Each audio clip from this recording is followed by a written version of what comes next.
ನಮಸ್ಕಾರ ಸುವರ್ಣ ನ್ಯೂಸ್ಗೆ ಸ್ವಾಗತ. ನಾನು ಗುರುಪ್ರಸಾದ್. ಗಣೇಶ ಪೆಂಡಾಲ್ಗಳಿಗೆ ವಿದ್ಯುತ್ ಪೂರೈಕೆಯನ್ನು ಸ್ಥಗಿತ ಮಾಡ್ತೀವಿ ಅನ್ನೋ ವಿಚಾರಕ್ಕೆ ಸಂಬಂಧಪಟ್ಟ ಹಾಗೆ ಹುಬ್ಬಳ್ಳಿಯಲ್ಲಿ ಬಿಜೆಪಿಯ ರಾಜ್ಯಾಧ್ಯಕ್ಷ ಪ್ರಹ್ಲಾದ್ ಜೋಶಿ ಹೇಳಿಕೆಯನ್ನು ಕೊಟ್ಟಿದ್ದಾರೆ. ಗಣೇಶ್ ಪೆಂಡಾಲ್ಗೆ ವಿದ್ಯುತ್ತನ್ನು ಪಡಿತೀವಿ, ಹಾಗೆಯೇ ಸರ್ಕಾರ ಏನು ಕ್ರಮ ಜರುಗಿಸಲಿ.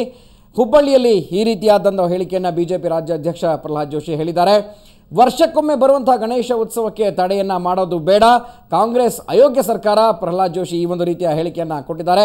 ಹೋರಾಟ ಮಾಡುವಂತೆ ಗಣೇಶ ಮಂಡಳಿಗಳಿಗೆ ಕರೆಯನ್ನು ಕೂಡ ಈ ಸಂದರ್ಭದಲ್ಲಿ ಪ್ರಹ್ಲಾದ್ ಜೋಶಿ ಕರೆ ಕೊಟ್ಟಿದ್ದಾರೆ.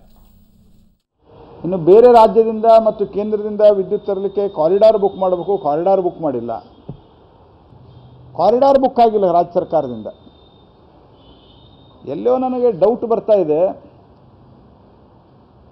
Shivakumar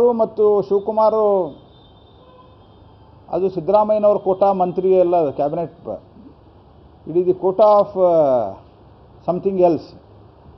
has come from some other Kota.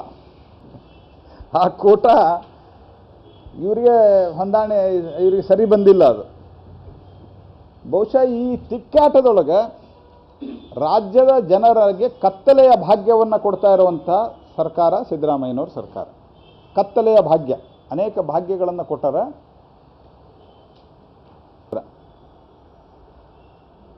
ಈ ಕತ್ತಲು ಭಾಗ್ಯದಲ್ಲಿ ಇವರ ಒಳಜಗಳ ಏನೋ ಪರಿಣಾಮವನ್ನು ಬೀರ್ತಾ ಇದೆ ಅನ್ನುವಂಥ ಒಂದು ಸಂಶಯ ನನ್ನನ್ನು ಬಲವಾಗಿ ಕಾಡ್ತಾ ಇದೆ. Commercial 2 hours, residential 4 hours. Anytime it may again reduce. In Ganesha ಉತ್ಸವದಲ್ಲಿ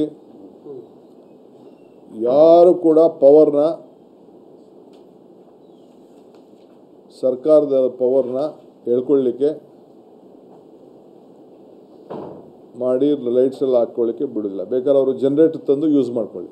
ಬುಕ್ ಮಾಡಿಕೊಂಡು ಗಣೇಶನ ಆಚರಣೆ ಮಾಡಲಿಕ್ಕೆ ಅವಕಾಶ ಇಲ್ಲ.